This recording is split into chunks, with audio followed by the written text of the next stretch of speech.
So I woke up this morning and it was after a long travel day. I like these pictures. One of the fun things that I'm having with these different AI platforms is their ability to generate cool pictures in a minute. So I woke up this morning and it was a long travel day yesterday. Airports and a third of the way around the world, 7 or 8 thousand miles, I suppose. I figured out by the time I went to bed last night, I'd been up about 24 hours, not 36 or anything. But anyway, airport blur, meals blur, your body's kind of dragging. You know how that is because you've done it a bunch of times. So I got to bed late, later than I normally do. And I woke up, um, and my body felt, you know, I, the first thought was, oh, I looked at the clock, of course, and I thought, I'm going to be tired later. I got to sleep some more. But the funny thing is, when you just wake up, right? It's not gradual. You're like, I don't know. I call it like when the spirit wakes you up or something like that. Ding, you're just sort of awake. Or maybe it's something else, but I woke up like that. And the funny thing was, I felt awake, like I was present, focused, and clear. But you know what was weird? I looked at the clock and I thought, oh, I'm going to be tired later. It's not enough hours, right? And so I started thinking about, I picked up my phone to look where my first appointments were and how much more sleep could I squeeze in. And then something came to me right then. I thought, I'm actually not tired right now. Right now, I feel good. I feel clear. I'm like here, focused. I'm awake. And I had a desire to go do something. And it was funny is I'm sure it's like, you wake up for a reason. And so here was funny. I thought, why am I sitting here? I'm awake. I'm attentive. And I'm borrowing tired from later. I thought I'm going to be tired. Now, of course, I don't know that, but I do have old experience that says, well, if I only sleep that much, I'm going to be tired later. And that might not, then, I might not be something, whatever. And I was spinning this yarn and it was subtle and it wasn't frantic. It was just this subtle yarn spinning in my mind. And here's the thing. This might sound like a tiny thing. And at first I thought that it was. And then I thought, I'm borrowing tired from later and trying to do something about that now. I thought, how weird. I'm borrowing that I might be tired in 2 hours, 3 hours, 5 hours. And I don't like the feeling of being tired. So I'm going to try and fix that later tired now, even though right now I'm awake. And I laughed a little bit at myself and thought how silly that was. And then I thought, so I got up. Ding, I'm awake. I'll figure out later. And I thought about, the idea we talk so much in coaching about being present. I realized in that moment, thinking about that I might be tired later because the clock said I hadn't had enough hours of sleep. Now, I don't know that. So I'm inventing a future state that isn't true. But I noticed the energy from that thought was leaking into the present. What was the present moment right then? And then I thought, how weird is that? So then I laughed at myself and thought, how silly. I'm just going to get up, go do, the things that I had planned to do for the day. And, my first things every morning is a couple of hours spent with spirit and prayer and scriptures, meditation, that sort of thing. But I thought how funny it was that I looked at the clock, and I think I think because it'd been a travel day and I wanted to sleep a certain amount so I would be able to function for everything I wanted to do today, that I sort of contaminated the whole mess. And then I fixed it because I got up and went forward. And I realized how much we do that. Or maybe you don't, I don't know. But how much I see it in conversation, sometimes in my own head, sometimes with others. I borrow fear from later. That conversation's going to be hard. So I'm experiencing fear right now, or nervousness or anxiety or some feeling for something that's going to happen in a half an hour or an hour or tomorrow or this afternoon or whatever. And then I thought, wow, where else am I borrowing future thought, or my thinking right now is creating a current experience in my body that has nothing to do with the situation that I'm in right this minute, but only the anticipation of a future thing. And I'm reminded of, the Byron Katie thing. It says, I'm paraphrasing, the only problem we have is when we argue with the present. Well, the present for me right then is I feel great. I had a number that I imagined would be enough sleep, and I hadn't achieved that number. So therefore I must be tired. And I thought, how funny is that? And then it expanded, I borrow failure from later. I'm going to do something later, today, tomorrow, next week. And because I'm borrowing that, I'm feeling uptight right now. And a few weeks ago, or 3 weeks ago, I did one of the concerts that I've been doing. It was the fourth one. And in the days leading up to that, as I thought about this thing that was happening this morning and the different applications, I thought how similar that was. I was practicing for the concert, the stories, the songs, whatever, and was feeling nervous or worried or something in some sort of anticipatory failure. And I remembered catching myself then and thought, nobody's watching. I was recording it to look and see how it, felt. But I thought, what is this anticipatory borrowing? And it's more than a rhetorical question, because I was experiencing worry or anxiety or, some version of that, with the idea that I might make a mistake. And as I practiced different songs, I did make some mistakes. Maybe they were piano mistakes. Maybe they were vocal nuances or stylings that didn't work, or I didn't like them, or whatever. And, I was thinking about that more this morning. And I thought, how many places am I borrowing feelings right now? I'm experiencing feelings right now that I'm borrowing from stuff that hasn't happened yet. And the funny part is you don't even know if it's going to happen.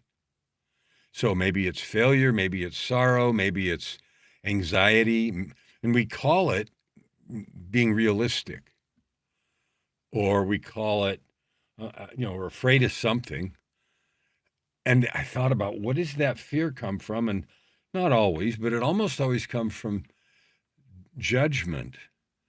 I am worried I will make a mistake, or I'll be tired, or whatever, and I shouldn't be. I should be not tired, or I shouldn't make a mistake, or this or that. And then I'm going to be embarrassed or feel bad. And then I'm going to judge myself for being unprepared, and then for feeling bad. And I started laughing at the layers of this stuff that, I don't know, we dive into. And so the truth is, in this moment, what is happening?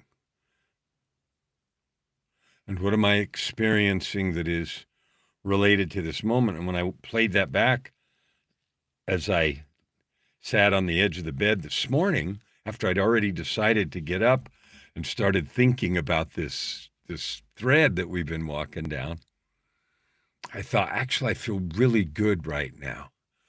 We had a great trip to London. Joy and I had a marvelous time. She went to a publishing conference, which is a really big one in Europe, and learned all kinds of stuff for our publishing business, her publishing business. I'm just a supporting actor in that. And I thought, how marvelous I feel. And then I realized if I borrow any of these feelings from something that hasn't happened yet, and that I don't even know if is going to happen, I'm going to miss this moment of marvelous feeling about how beautiful the trip was. And we remarked on the plane last night, coming home, all the planes were on time, and the food on one of the flights was terrifyingly bad. And so we laughed about that. But I would have and started to miss the magic of waking up and two things: being present for what I have to do today and the beautiful people that I knew I was going to talk to in an hour or two or three or whatever, and the recollection and enjoyment of what we had just completed, which was a week in London, both at the conference, and then we did a lot of sightseeing, and Joy's more into that, so I just let her plan and I go along for the ride, and I get lots of interesting education for that. But here's the thing I figured out: it's not being realistic to borrow all that, it's rehearsing. And I thought, am I rehearsing for sorrow or failure or sadness or anything? Because I'm practicing it right now.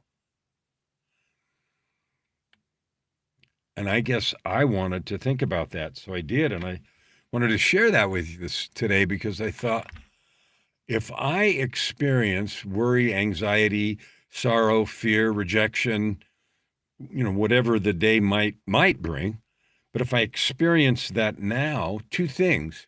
One, I've missed out on what there actually is right now. And the second thing is I'm rehearsing for that later. So I invited myself,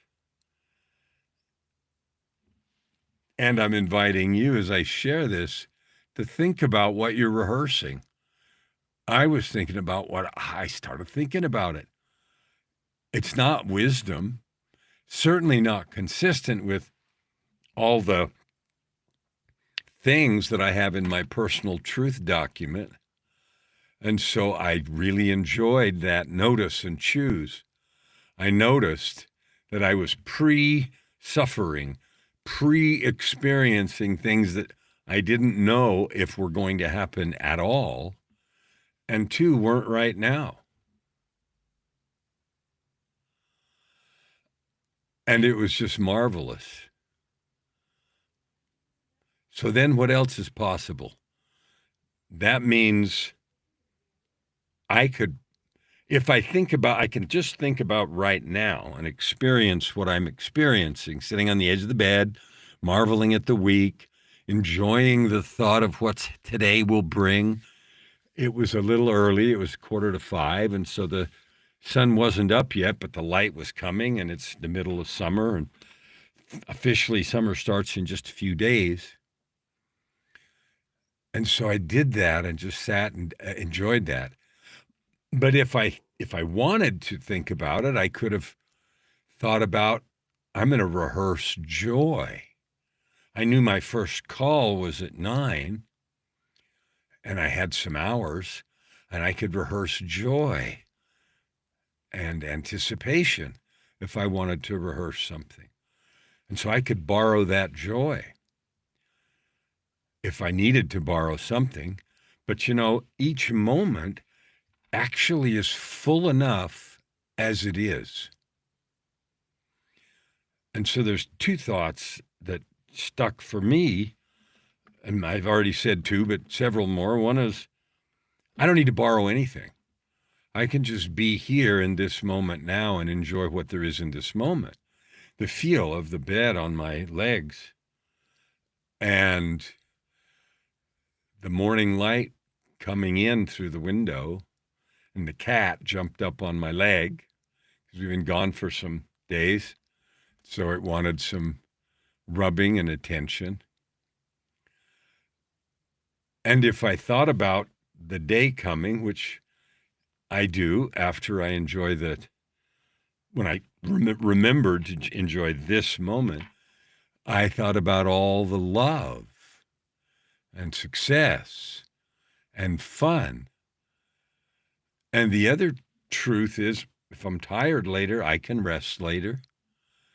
But I don't need to be tired now in advance.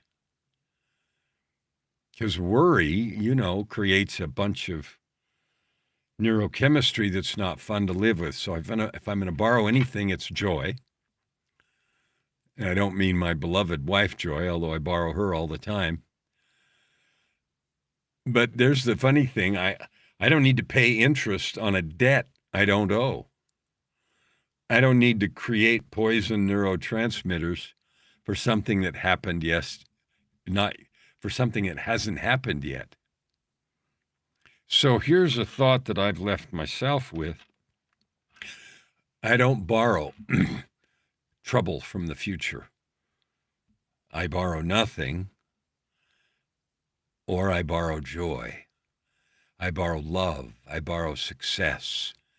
I live in the certainty, think about that, the certainty that love will keep the universe organized. What a cool thing. Power is here in this second right now. This breath, this moment of silence and quiet, this choice, this thought, this world, and a joyful line from this world into more joy and success in the future. And if something comes different than that, I can deal with it then, but I don't want to deal with it now. And I guess the fun thing is, because that happened, the day has been marvelous. And my days are almost always marvelous.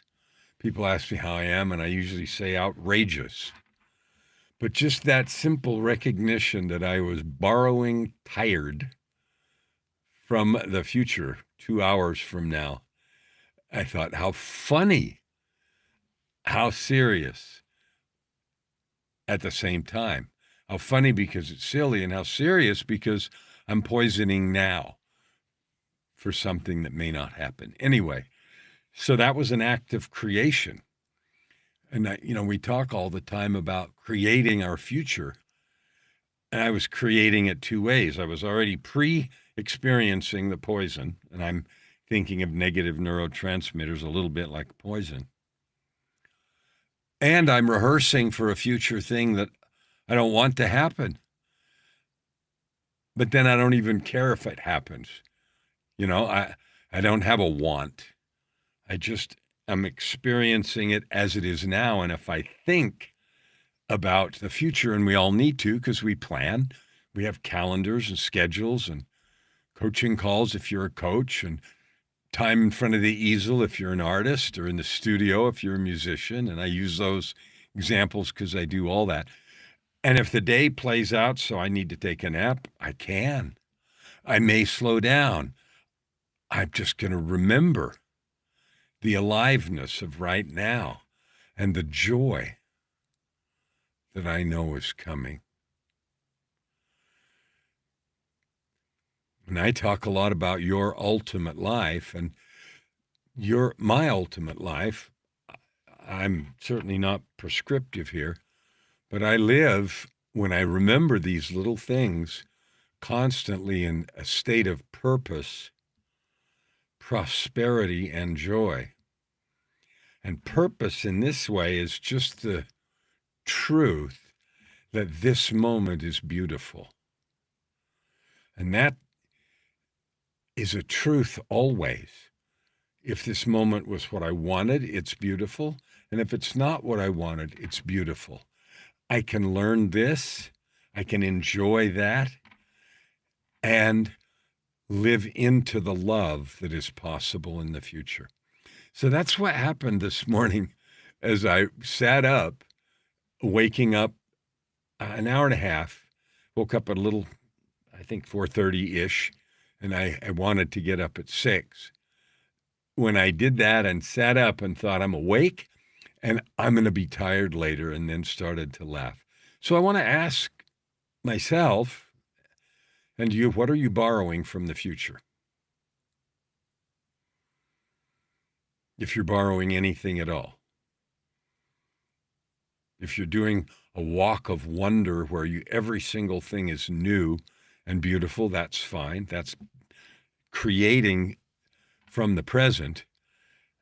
Are you borrowing joy from the future? If you think about it, are you borrowing resentment, fear, failure, exhaustion, tiredness like I was? And I share this with you because I'm not borrowing anything anymore except love and joy. I love you, and I get to borrow that over and over again because it's always true. When it comes, next minute or next hour, then I will be right there in the present with that thing, no matter what it is. And it was fun to do that. And I can create from that, whatever that is. So it's just an invitation to live in this moment clean. Does this moment ask something of you? And if it doesn't, leave later to later until it becomes now. And then you'll be ready and present with whatever that moment is asking from you.